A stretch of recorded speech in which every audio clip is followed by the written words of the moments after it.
alájà ó bẹ̀rẹ̀ mọ́lẹ̀ kókóré o alájí kid bẹ̀rẹ̀ mọ́lẹ̀ kókóré ọmọ ajíbádé bẹ̀rẹ̀ mọ́lẹ̀ kókóré o alájà ó bẹ̀rẹ̀ mọ́lẹ̀ kókóré orí bẹ́ẹ̀ ṣe má bà tiẹ̀ jẹ́ o alájà ó bẹ̀rẹ̀ mọ́lẹ̀ kókóré. mo bọ́ dúpẹ́ lọ́wọ́ aláwòrán bí o àjà ó ti kọ́ṣẹ́ parí o ó kú oríire òní o kó o fi lówó kó o fi lọ́lá kó o fi ṣo mèremère tẹ́gbẹ́ ń ṣe nílé ayé o kó o fi lọ́mọ lọ́wọ́ àṣejì lẹ́nu iṣẹ́ mọ́tò rẹ̀ ò ní forí sọ̀pọ̀n o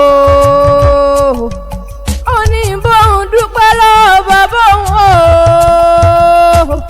Marufudeen Ajibade o ó ní bóun ká látìlẹ́yìn òun ó ní bí ó bá ṣọlá bàbá òun kí ni bá máa wí lọ́jọ́ èèní olówó orí Fatimota olóògbé lọ́jọ́ ọjọ́ sí àbíàmọ tí ń dúró tọmọ lọ́jọ́ ogun lè ọrùn rẹ̀ o àjà o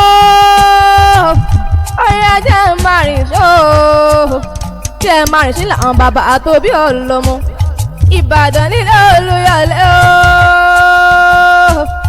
èrò tí bá ń rebẹ̀ kó mọ̀ ṣàfihànlẹ̀ bàbá àtòbí ọlọmọ Ìbàdàn ọmọ agẹṣin kólé Ìbàdàn ìlú Òjò ìlú Àjàyí ìlú Ìbíkúnlé ìlú Lágẹ̀lú bàbá Ìbàdàn ìlú Ògúnmọ́lá Òdòǹgbò kẹrẹ lójú ogun òbóṣokòtò kẹ̀mbẹ̀rẹ̀ bí ìjàkadì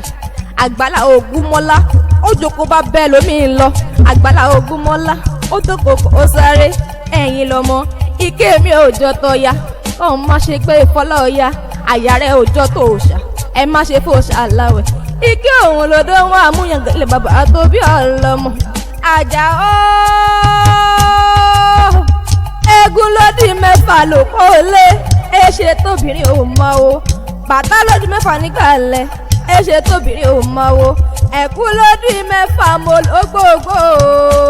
ẹ̀wà ṣe gbogbo bó ṣe lù mọ́ mi lára bí àjẹrẹ Ìbàdàn Mèsì ọ̀gbọ́n nílé Olúyọ̀lé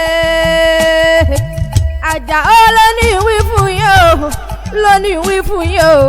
lónìí wí fún yín o bẹ́ẹ̀ fẹ́ra mọ́tò lówó tí ò gara rárá